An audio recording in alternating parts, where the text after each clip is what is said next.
Yes, well, we'll talk about you now.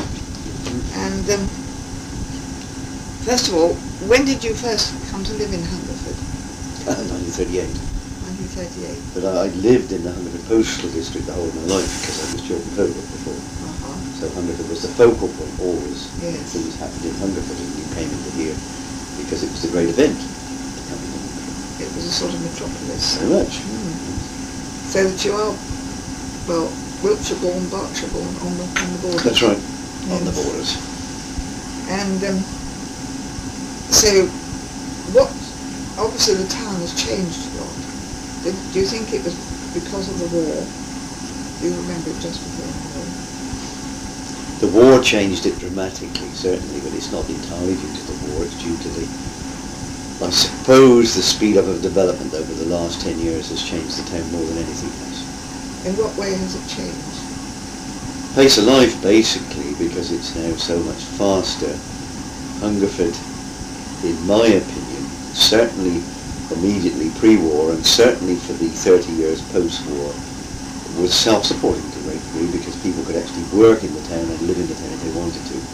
And that began to change dramatically when industry disappeared and people found themselves actually having to travel to work. And that's the biggest change of all, I think. And more housing development, I suppose. Yes, because all the industrial sites went to housing development. That was, in my opinion, a great tragedy. Yes. People tell me that before the war, everybody had employment here, more or less. You know, they worked on the farms and locally. I think that's absolutely true. I mean, there were large builders, you see, who were great moppers up of employment, and the farms employed a great number of people. The first signs of industrial development began to emerge immediately before the war, during the war and after the war, because Chiltern Aircraft, Vickers Armstrong were here. Oh, really? Oh yes, I mean what was the fertiliquid site, which is now going to be developed for housing again, was the Vickers Armstrong factory during the war. Oh, I didn't know that. That's interesting. And of course, more individual shops. Yes, there were. I suppose there were. They were individually owned. I doubt that they employed more people pre-war than they do now. The shops probably actually would not have had a major change on the employment anyway. Except they had errand boys. They did delivering days. Oh yes, no, my first job was delivering fish on a train's bike. I was interested. I was looking at Snow Kelly's directories, and I looked at one from 1915, 1924, 1931, and the names of the shopkeepers. So it's all right because you're in here now. I can have.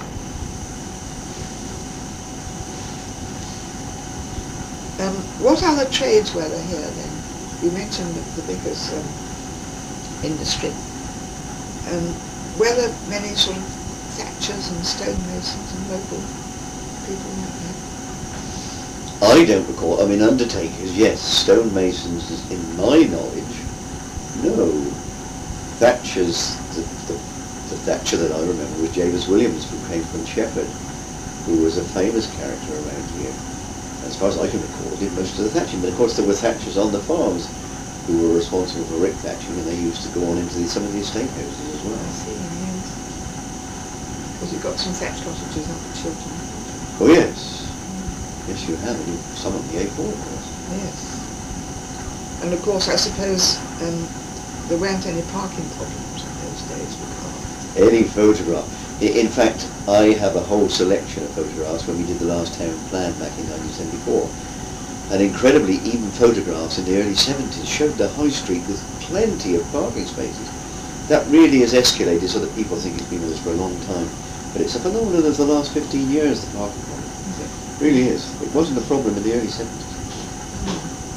And when we first moved into Parsonage Lane, here's a case in point, and that's now 1960, we moved in, so that's 31 years ago, we in the family opposite, who had boys, could happily play cricket in Parsonage Lane. You never had to move the oil drums, which were the wickets. You could play there for ages.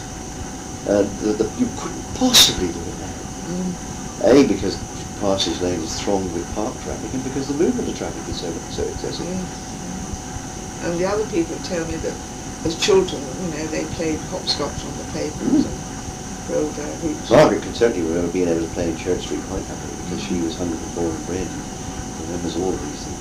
Yes. Yes, it's a pity it's changed. Do you remember when main drainage first came to Market? No, because we came from Chiltern Fowey in 38 from a situation where we didn't have main drainage to arrive here with it already installed, so I don't recall when it actually was introduced. We were used to the privy in Chiltern Fowey, and indeed the water tap across the yard with no water indoors. And that's only 1938. Yes. Well, the equals told me that they remembered privies, Yeah. stamp right. So that it must have been between the walls sometime. I guess, but not Yes. in my mind. And council refuse collection, when did that start? Now, it was certainly happening in 1938, I can't remember when it started. The canal, Uh-huh. the canal was altered a lot. I think it went down and then it's come up again.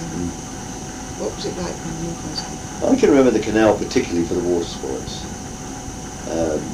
They were a great occasion for a boy coming in from Chiltern, or indeed as a young lad when I first came into Hungerford. And the great use of the canal for that purpose is the way I remember it. But then you see, I lived alongside the canal for the first 4 years of our married life. From 1951 to 55 we lived in number 1 canal side, which was at the time of the Great Depression for canal traffic, because then you had bank-to-bank weed. You could almost have walked across the canal, it was so weed infested, nothing moved on it. And when I first went on to the town council in 55, one of the highlights was that in fact the intended closure of the Henlane Canal. And that was almost coincidental with the whole thing being brought to light again as a national requirement at central government level. So it had almost disappeared totally in the early 50s. So there weren't any boats on the street? Absolutely not. You couldn't have moved them. The weed was so thick. Yes. Well, I remember, I knew it down at Semmington, just the other side of the Barnsley, and it was solid there. Yes. But you still had the water sports. When did they stop? Well, water sports were during the 30s, and they certainly didn't continue after the war. No, I think the war changed a lot. Yes, it did. Changed things dramatically. And the